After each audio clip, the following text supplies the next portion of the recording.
ஏகேவுடன் மோத தரமான ஆளை களமிறக்கும் ஆதிக் ரவிச்சந்திரன், பட்டையே கிளப்ப போகும் குட் பேட் அக்லி.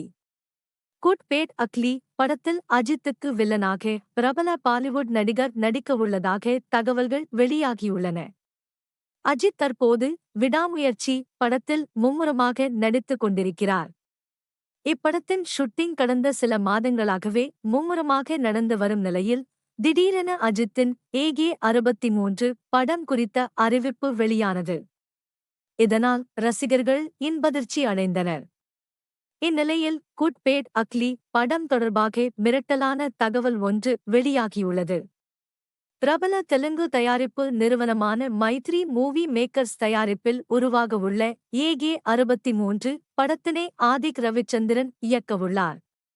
தனது தீவிர ரசிகரான இவரது இயக்கத்தில் அஜித் நடிக்கவுள்ளது ரசிகர்கள் மத்தியில் எக்கச்சக்கமான எதிர்பார்ப்பினை கிளப்பியுள்ளது. இதனால் கண்டிப்பாக குட் பேட் அக்லி படம் தரமான ஒரு பேன் பாய் சம்பவமாக இருக்கும் எனவும் கூறப்படுகிறது.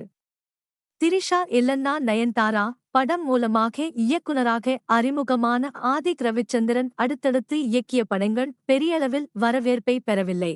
இதனையடுத்து அஜித்துடன் இணைந்து நேர்கொண்ட பார்வை படத்தில் நடித்தார். அப்போது ஏகேவுடன் நெருங்கி பழகும் வாய்ப்பு இவருக்கு கிடைத்தது. இதனையடுத்து கடைசியாக ஆதிக் ரவிச்சந்திரன் இயக்கிய மார்க் ஆண்டனி படம் மிகப்பெரிய ஹிட் அடித்தது. இப்படத்தின் வெற்றியை தொடர்ந்து தற்போது அஜித்தை இயக்கவுள்ளார்.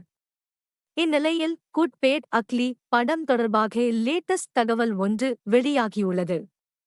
அதன்படி இப்படத்தில் அஜித்துக்கு வில்லனாக ஆதிக் ரவிச்சந்திரனே ஜான் ஆபிரகாமே நடிக்க வைக்கப்பட உள்ளதாக கூறப்படுகிறது. பிரபல பாலிவுட் நடிகரான இவர் குட் பேட் அக்லி படத்தில் இணைந்து நடிக்கவுள்ளது ரசிகர்கள் மத்தியில் எக்கச்சக்கமான எதிர்பார்ப்பினை கிளப்பியுள்ளது. இதனிடையில் குட் பேட் அக்லி படத்தில் அஜித் 3 விதமான கதாபாத்திரங்களில் நடிக்கவுள்ளதாக கூறப்படுகிறது. இதற்கு முன்பாக கடந்த 2006ஆம் ஆண்டு கே.எஸ். ரவிக்குமார் இயக்கத்தில் வெளியான வரலாறு படத்தில் ஏகே அப்பா, மகன்கள் என 3 விதமான கேரக்டர்களில் நடித்திருந்தார்.